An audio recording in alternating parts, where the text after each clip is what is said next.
Elon Musk. The name alone brings up images of electric cars, private space travel. I mean, the guy's ambition is literally out of this world. But how did he get here? Let's be clear, it wasn't with a silver spoon. This is a story that starts in a really tough place, a story fueled by books and built on a series of absolutely massive bets that would have broken most people. So let's trace his path, from basically zero to building an industrial empire. Let's just start with Musk in his own words. This quote from his time on SNL, it's the perfect window into his mind. It's all right there. The intensity, that unconventional thinking, and this unapologetic drive that has defined his entire life. To really get a success, you have to understand the person, and that person was forged long, long before he ever set foot in Silicon Valley. And his story begins here, in what was basically a pressure cooker, 1980s South Africa. This wasn't just a place he was from, it was the crucible that shaped his entire worldview and, frankly, his almost inhuman tolerance for risk and for pain. Okay, so at just 12 years old, Musk was sent to this wilderness survival camp, a Veldschool they called it. And his description of it is just chilling. He called it a paramilitary Lord of the Flies, a place where kids were given scraps of food and pretty much encouraged to fight each other for it. His brother Kimbal put it even more bluntly. Bullying was considered a virtue. It was a brutal lesson in survival of the fittest. And the hardships, they just kept coming. The violence wasn't just at some camp. He was once beaten so badly by bullies at school that he actually ended up in the hospital. And get this, when he got out, his own father sided with the bullies and just yelled at him for hours. That kind of environment, it creates a permanent siege mentality. This feeling that you're always under attack, that the world is hostile, and that you have to fight for absolutely everything. It's a huge key to understanding how he operates today. So how does a kid even survive that? Well, he retreats into his own head. While his real world was completely chaotic and dangerous, he found a safe haven in books. He just devoured encyclopedias and science fiction, finding comfort in the logic and the huge ideas of authors like Isaac Asimov. It was the perfect escape from a world where he really never felt like he belonged. And this is where we see that first spark of the Elon Musk we all know today. He took his love of video games and turned it into his very first business. At just 12, he taught himself how to code from a manual and created a game called Blastar. And he didn't just play it, he sold the code to a magazine for about $500.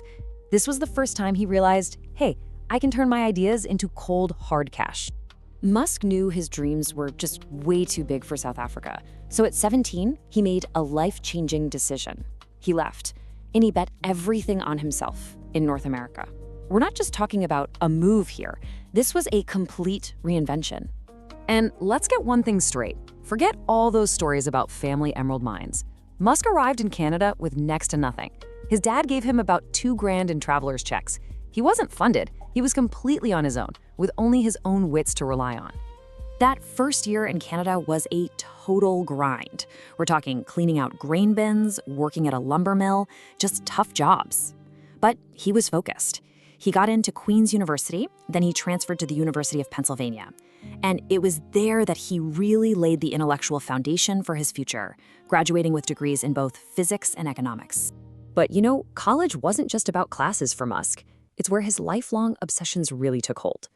He was writing papers on energy storage, talking nonstop about space travel, and, I love this, even asking a date to a party, do you ever think about electric cars? I mean, come on.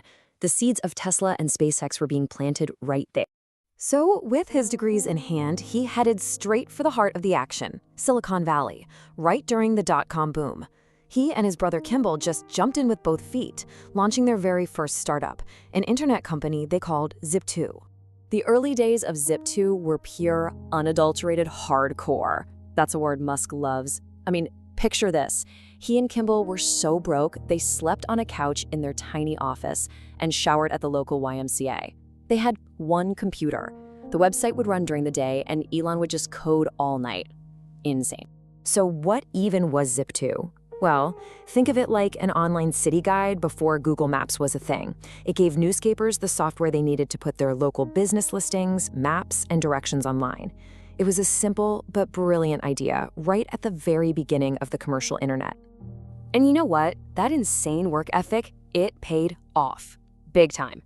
After 4 years of just nonstop hustle, the computer giant Compaq came calling.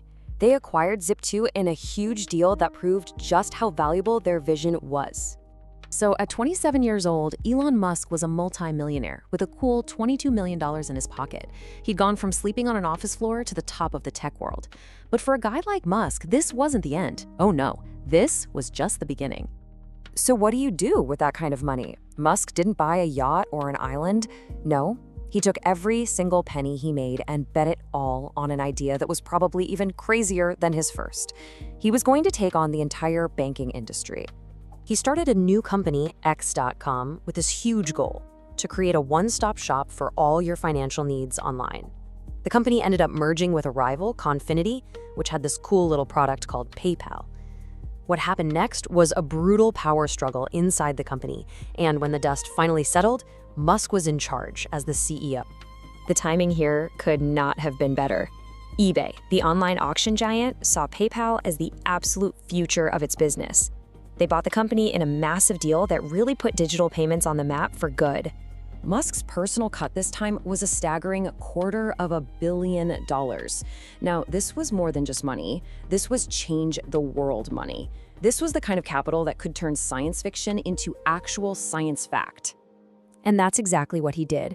Musk took every last dime and pushed it all in on the two things he'd been obsessed with since he was just a kid reading books back in South Africa: space travel and electric cars.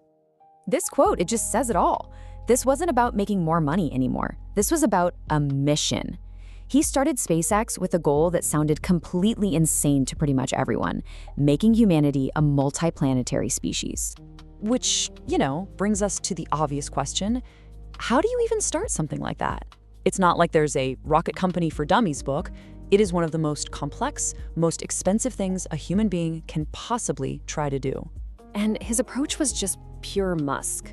First, he went back to his old friend, books. I'm not kidding. He hit the library and started reading rocket engineering textbooks. Then he hunted down the smartest people he could possibly find, like the legendary engine designer Tom Mueller. And finally, he just went all in, pouring his entire fortune into SpaceX and a little-known electric car company called Tesla, risking absolutely everything. Which leaves us with a really big question. When you look at his entire journey, from the brutal playgrounds of South Africa to the brink of financial ruin, and finally to the top of the industrial world, you just have to ask yourself, is this relentless, hardcore life the price you have to pay to actually change the world?